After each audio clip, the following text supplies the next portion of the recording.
Hiya, troops. My name's Skipper. You probably recognize me from my wildly successful Madagascar movies. I stole a lot of scenes and a lot of hearts. But I wasn't born a handsome and well-dressed movie star. No! The talented people at DreamWorks Animation made me what I am. Now keep up, privates. Yes, sir. It's no walk in the park making an animated feature film. Takes grit, spit, and a whole lot of duct tape to get these movies out there to John Q. Public. Now this beautiful piece of machinery here is the pipeline. Movies flow in only one direction in my version, but in reality a scene can make stops out of order, in reverse, loop-de-loop. You get the picture. But we're gonna keep it simple for now and go straight forward through this baby. We have 15 stops to make, so strap on your safety goggles, hold on to your butts, and let's dive into the first stop.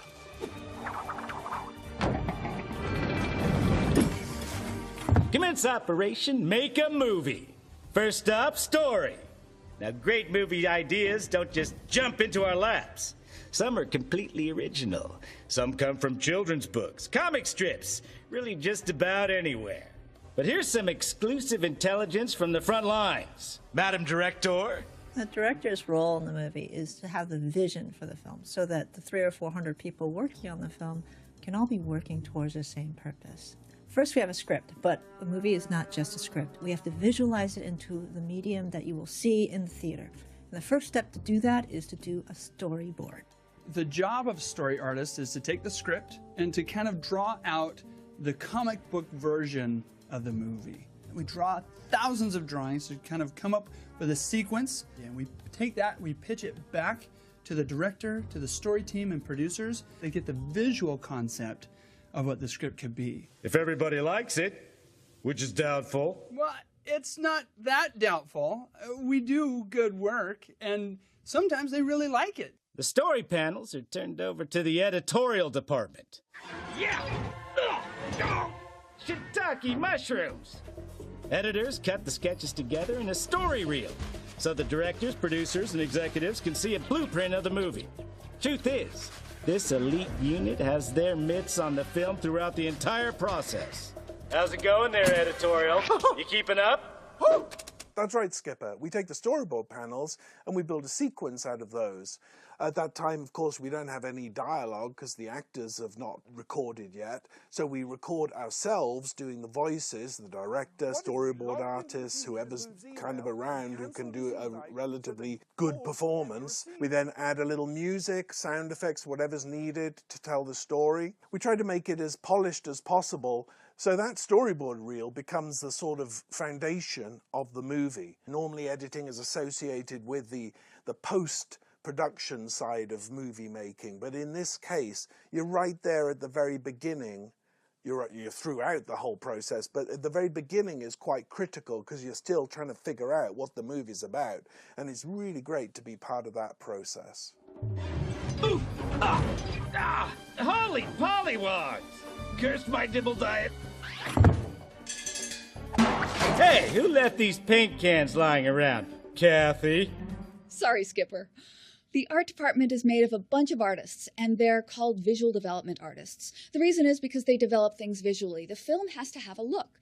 So the artists will sit down at their computer, or at their pencil and paper, or whatever medium they work in, and they will create what the film looks like. Everything from the characters, to the props, to the environments, every single thing that you see in the film is designed by an artist. And it gets approved by the art director or production designer, and then we as an art department put it in front of the director to see if it's the film that he wants to make.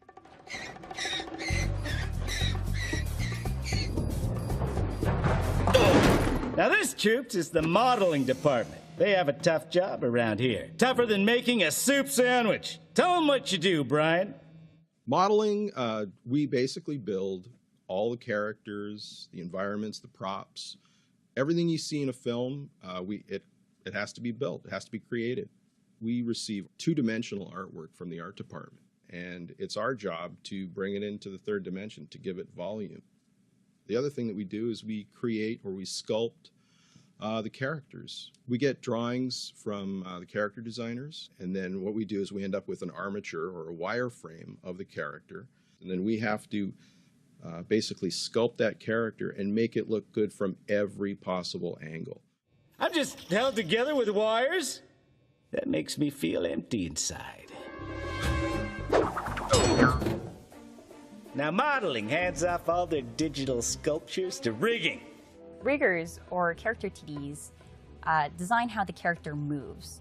We're essentially puppet makers. We place all of the joints, muscle, and fat underneath the skin. Hey, who are you calling fat? Sure, I'm a little chubby, but underneath is a svelte armature. And we make all of the skin deform, so every little wrinkle that you see, every facial expression, that's a control that we put in so that the animators can take this digital puppet and act with it. Now, I've been called a lot of things, but fat and puppet are not my favorites. So let's move onward, shall we? We'll slide into the surfacing department next. Coming out of modeling, characters, props, and environments are flat and gray. Yikes! Not my best look. Surfacing artists add colors and textures, making the surfaces look smooth and shiny like glass, bumpy and gritty like dirt, or slick and suave like a handsome penguin. Surfacing artists determine the surface quality of particular assets or characters. Basically, the color, the texture, or how the light interacts with the surface itself. So we have a material library which is comprised of like metals, woods, plastics, and that kind of thing. So take metal, for example. It can have paint on top of it, it can have dirt, it can have rust, it can have scratches, various things, and we would add that. Flippin' fish sticks! There's my cheesy dibbles. I wondered where those went.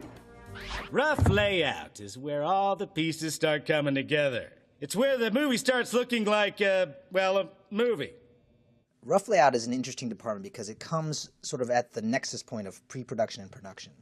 So we receive information in the form of storyboards from the story department and then recreate them in 3D space on the computer with a virtual camera, where we determine the cinematography for the film and the initial staging and blocking for the characters. So we're sort of the gateway into production. Final layout. Sounds like we're almost done. But guess what? We're not. By a long shot. That's right, Skipper. After rough layout finishes their shots, the first job we do is to prepare the shots for animation, and that's called anim prep. We'll create a master shot, replacing all the simplified characters in geometry with a higher res version that other departments have created. And we'll prepare that for animation by placing in the character in a start position, and animation will take that scene and animate it. Then the shot will come back to us and we'll do final set dressing. We also do a stereo pass where we'll set the stereo for the left and the right eye. We are preparing the final composition. We look for opportunities to try to have it an immersive experience and to draw in the audience. The character animators start bringing the characters to life. So in traditional animation, we used to draw all the keyframes of the character, and then that would get played back at 24 frames per second. So nowadays, we don't really draw that much anymore. We really just kind of pose out the character using this CG puppet. There's sometimes 3,000 controls in one character. With the dragons on How to Train Your Dragon, we had 5,000 to 6,000 controls. Animation is basically like, if you were to compare it to live action filmmaking, we're kind of like the actors. So we'll look at reference online, we'll shoot reference in the acting room, and then we'll import that a lot of times into our software, and we'll use that to start animating. We try to bring the personality and the performance to the characters, and we figure out how they walk, how they talk, how they move. Now remember, that elite unit editorial has been keeping the movie together this whole time. How's it going there, editorial? You keeping up? Yes, Skipper. Tight fit. Oh, I wish I didn't find those cheesy devils. Someone slimmed down my wireframe.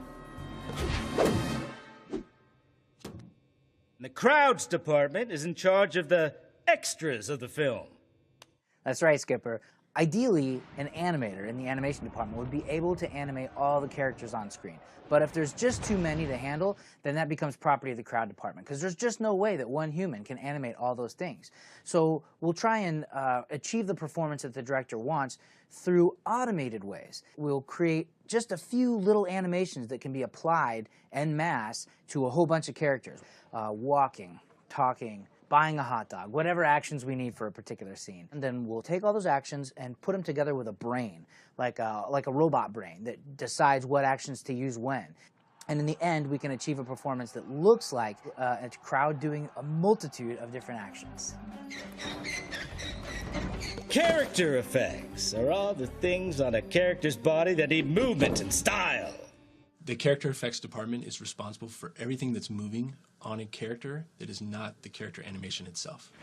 We do clothing simulation, hair dynamics, fur interaction, prop animation, anything that characters are interacting with. If we need to put the squish in a character's fingers when they interact with the object, if they sit on a couch and the cushions underneath them need to bulge and deform, that's character effects. Time for effects! The fun stuff! Explosions, demolitions, massive wreckage and destruction. The kids love it! Whoa, whoa, whoa. It's not just explosions and demolitions. We do a ton of different things. We, at effects, have to pay attention to all the little details that you take for granted in live action. So little things like footprints or leaves rustling in the wind, we actually make those happen. And it's not just that. When you have dragons or fairies changing color, we come up with techniques to do things that nobody has seen before on screen. The other end is make sure that the fire or the smoke looks just right. So we are the general problem solvers of the production pipeline. In other words, we get nothing for free. Hoover damage! The pipe has sprung a leak. Kowalski! Secure those lug nuts. Excelente. And that's why we have TDs, or technical directors, to step in when disaster strikes. This pipe has more twists and turns than a whale's intestines. Don't ask me how I know. Just keep up, troops. Next up is the matte painting department. So in our animated movies, the characters act on a set that comes from modeling. We take care of everything that's beyond that set. So lots of skies, lots of clouds, and mountains, vistas of all sorts, sometimes cityscapes. The art department does wonderful color keys that kind of inform what they want to see in the backgrounds. Then we take assets built from models that may exist beyond that point of the set and do paintings that use the art's color keys as like a touch base. What you end up with is an image which is like the last puzzle piece that slides in the back of everything. Hey, turn on the lights. Without lighting, stuff would be really, dark. So in lighting, we take the cameras, we take the models, we take the animation, and we take the surfacing, and we use computer animated lights. We then use our compositing software to combine that with the matte painting to get the overall look of the final shots. We're always looking for ways to bring more emotion to the tale, to create compositions that help tell the story. Hey, this thing's starting to look classy. About time. Ooh, things look steamy down in editorial. Yep, things are moving nicely. Clean up. Image filing artists. Clean up all the popping, buzzing, smuts, and other undesirable rendering artifacts from our images. Well, we're just about out of this gorgeous pipe. And what do you think comes out of the other end? A movie! Almost, Skipper. First, we have to complete the music and sound. While all that great work is being done at DreamWorks campuses, a composer comes in and writes some music that heightens and enhances the story, and will record the actual score with an orchestra. Then the final mix happens, where audio levels, the equalization, the perspective and special treatments on dialogue are all mixed into the final version of the film. And Viola! A perfectly formed animated feature film is born. Hello, little guy. We started with an idea, wrote a script, storyboarded, visualized, matte painted, modeled, rigged, surfaced, recorded, laid out, animated, affected, lit, and boom. Released. That, friends, is how you make a movie. Nice.